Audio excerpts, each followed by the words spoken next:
नमस्कार मंडळी. जी मराठी वाहिनीवरील अगदी घराघरात जाऊन पोहोचलेली मालिका म्हणजेच माझ्या नवऱ्याची बायको.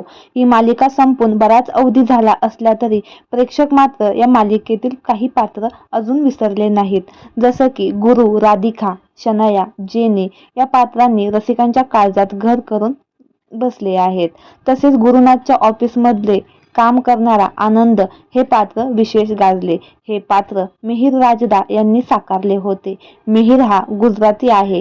मुंबईत जन्म झाला असल्यामुळे आनंद ही भूमिका साकारताना चांगल्या पद्धतीने तो मराठी बोलतो. मिहिरच्या पत्नी ही मराठी अभिनेत्री आहे. 2010 साली दोघे रेशमगाठीत अडकले. त्यांच्या पत्नीचे नाव नीलम पांचाळ असं आहे. मात्र होळीच्या पूर्वीच मिहिर राजदा यांच्या कुटुंबावर खूप मोठा दुःखाचा डोंगर कोसळला आहे. अगदी जवळच्या व्यक्तीचे दुःखद निधन झालं आहे. तर काय आहे संपूर्ण माहिती जाणून घेऊ. तत्पूर्वी आपल्या सफर ताऱ्यांची या यूट्यूब चॅनलला अजून तरी सबस्क्राईब केलं नसेल तर नक्की करा, जेणेकरून मनोरंजन विश्वातील अशा ताज्या घडामोडी सगळ्यात आधी तुमच्यापर्यंत पोहोचतील. मिहिर राजदा यांच्या पत्नी नीलम पांचाळ यांच्या आईचे काल दुःखद निधन झालं आहे. वयाच्या 74व्या वर्षी त्यांनी अखेरचा श्वास घेतला.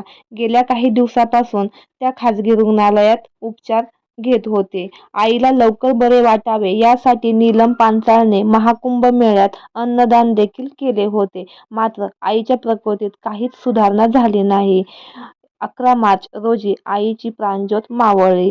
त्यामुळे नीलम पांचाळ यांच्या कुटुंबावर मोठा दुःखाचा डोंगर कोसळला आहे. नीलमच्या कामाबद्दल बोलायचं झालं तर तिने देखील देव माणूस, वैजू नंबर 1, अप्पी आमची कलेक्टर इत्यादी मालिकेत काम केलं आहे. तसेच मराठीसह हिंदी, गुजराती मालिकेत देखील ती झळकली आहे. तर मंडळी, आपल्या सफर ताऱ्यांच्या यूट्यूब चॅनलद्वारे मिहिर राजदा यांच्या सासूबाईस भावपूर्ण श्रद्धांजली. धन्यवाद.